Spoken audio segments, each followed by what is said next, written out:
Hello everyone, this is Nova Sinner here, giving you my first impressions of Gears of War Judgement. What I like about it, what I dislike about it, and probably some other random stuff. Now, as you all know, Gears of War's changed a lot with the coming of Gears of War Judgement. A lot of the stuff isn't the same at all, and you can tell right away that it's gonna be a little different to adapt to.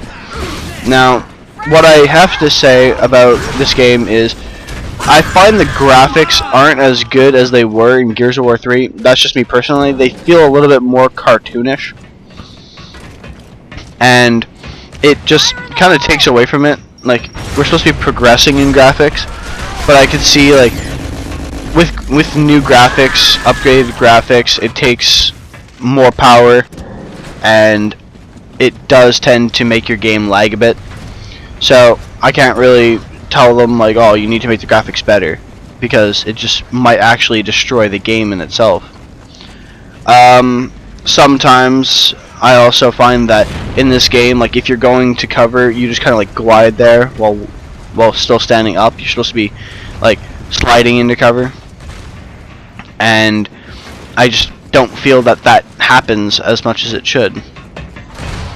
And also, I don't like the fact that they have the Vulcan on the map, and I don't mind the Raven. Like, in this map that you're watching right now, the Raven that you probably just saw, you're able to go into it, and you're able to run around with a giant turret, and it flies you around the map. It doesn't really get you that many kills, but it's still annoying nonetheless. And all of you know that there are two new game types that have been included into this game: free-for-all and domination, and the only other game type you're able to play other than those two is team deathmatch. At the moment, they're adding execution in later on, which I'm really happy about because it's one of my favorite game types.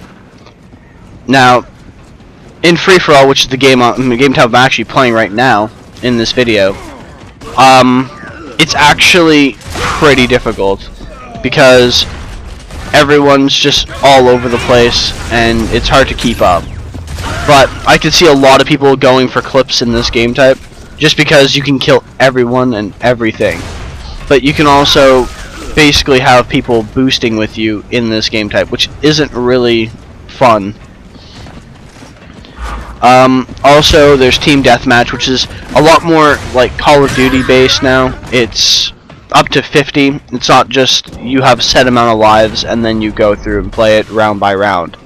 Now you have 50 lives. If one player on your team is doing really bad, then it just kind of screws you over.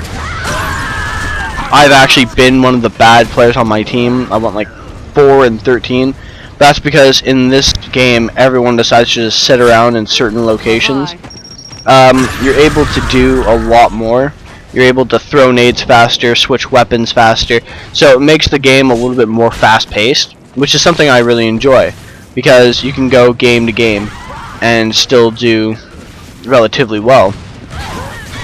I find that you don't level up as fast as you could. Campaign still gives you experience. You're able to get stars in campaign, which basically you go, and if you do more executions, if you get more multi-kills with grenades and stuff like that, you get more stars. And the more stars you get, the better ranking overall you get.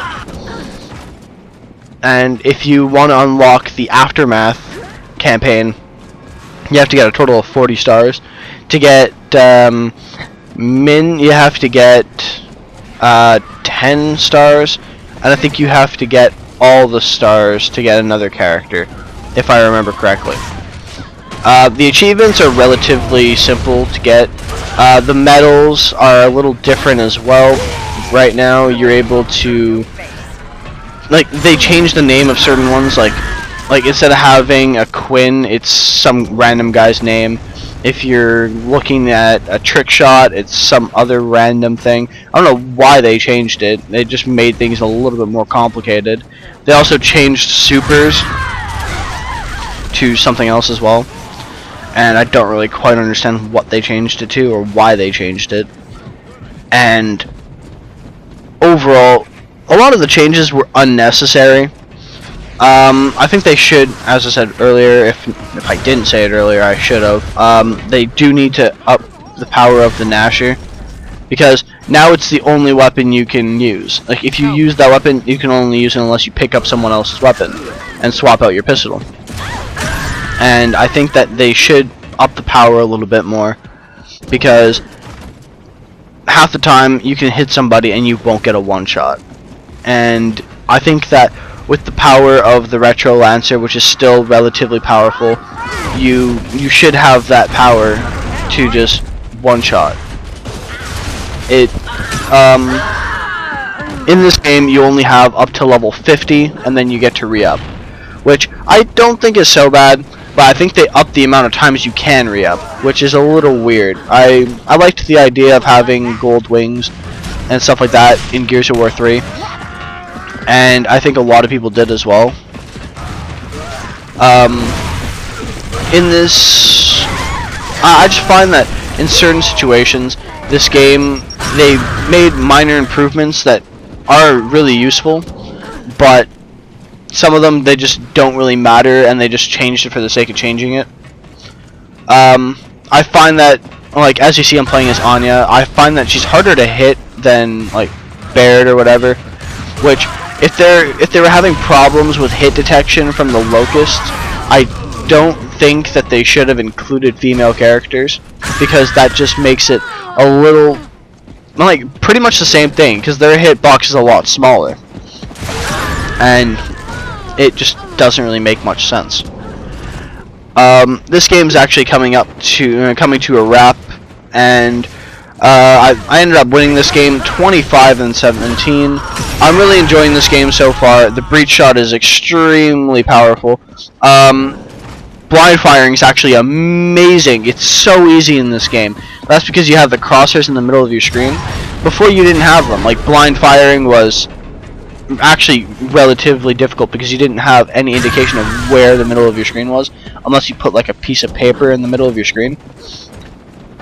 But no, this game, they made changes that make the game a little bit easier for the newer players, which is good. I think it'll increase the fan base for Gears of War, and hopefully get more people interested in doing the whole YouTube scene. And we might end up with a lot more players that just decide that they want to do this. Now, that's the end of the game. I hope you guys enjoyed listening to me rant about my likes and dislikes of this game, and I will talk to you all on a later date. Peace.